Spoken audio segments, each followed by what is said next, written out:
Coming up on this edition of Carolina Insider.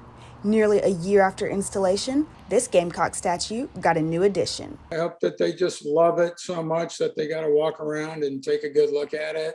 Next, see which Gamecock athlete made program history. But first, find out why state troopers are upping their presence on the road. Carolina Insider starts now.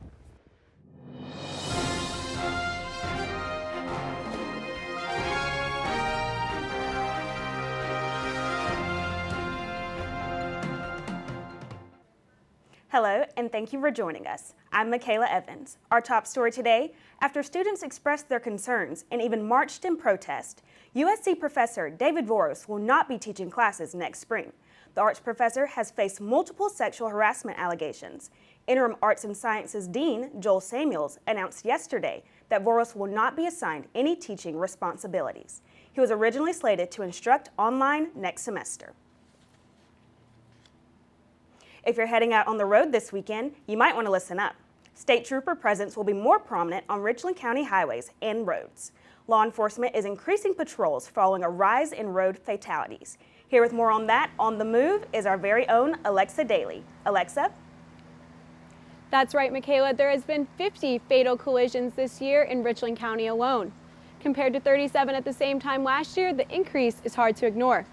State troopers hope to combat the problem by increasing patrol on busy roads, so you can expect to see more marked and unmarked troopers in the coming weeks. The ACE team, Area Coordinated Enforcement, which is made up of several troopers from around the Midlands, has made it their mission to limit these numbers. Safe driving starts with the driver, but until there's a positive change, troopers like David Jones are doing everything they can to keep those on the road safe. We're going to have an increase in patrol because we know that people are still going to make that poor decision to drink and drive, to speed and not wear the seatbelt. So we're going to counteract that by having an increased patrol. More law enforcement will be present in both Richland and Saluda counties. They'll be on major highways and even some back roads. Back to you, Makayla. Thanks, Alexa. Back on campus, a statue gets its spurs. Here is Caleb Deaton with that story. On the busy corner of Bluff Road and George Rogers Boulevard sits one of the newest members of South Carolina's statue family. The Gamecock statue sits in the Lloyd family courtyard next to George Rogers' statue in front of Williams-Brice Stadium. It's the largest bronze statue of any mascot, but the statue is famous for leaving one small detail out.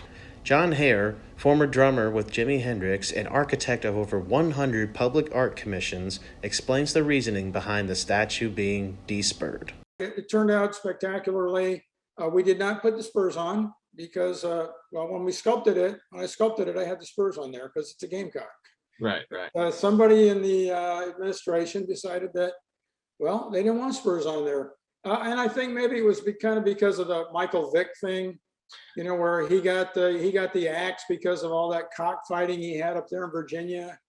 So I think it was probably some, public sentiment from that could have influenced it, I think. I tried to contact architect of USC, Derek Bruner, to get his opinion on the statue, but he has yet to respond. However, he did say in an article on WLTX.com that I just hope the fans enjoy it and know an enormous amount of work went into getting this done. Small controversy or not, the statue is now complete, and John Hare has one hope that all Gamecock fans do with his art. I hope they get a chill up their spine. I hope the hairs on the back of their neck stand up. I hope that they just love it so much that they got to walk around and take a good look at it, and take their picture with it, and talk about build school pride. For Carolina Insider, I'm Caleb Deaton. A USC freshman tennis player is making history. Sarah Hamner won the ITA All-American Championship singles final last Sunday. The nation's number 2 recruit is the first Gamecock to reach the quarterfinals. She brought home the championship by winning 8 matches during the week-long event. As homecoming week continues, USC has multiple events for students later this week. Tonight at 6, Carolina Productions is hosting Spurs and Struts at the Convention Center. Greek Life organizations are holding their annual step show at 6 o'clock Thursday night. Coxstock is returning to campus Friday with rap star Young Nudie performing at 7. and College Night at the State Fair is set for Thursday. USC students can attend the fair for free if they take shuttles from the Horseshoe and bring their Carolina card.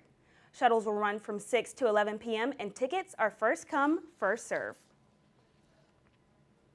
That's it for this edition of Carolina Insider, a student production here in the Kennedy Greenhouse Studio in the School of Journalism and Mass Communications. Thank you for joining us. We'll see you back here Friday.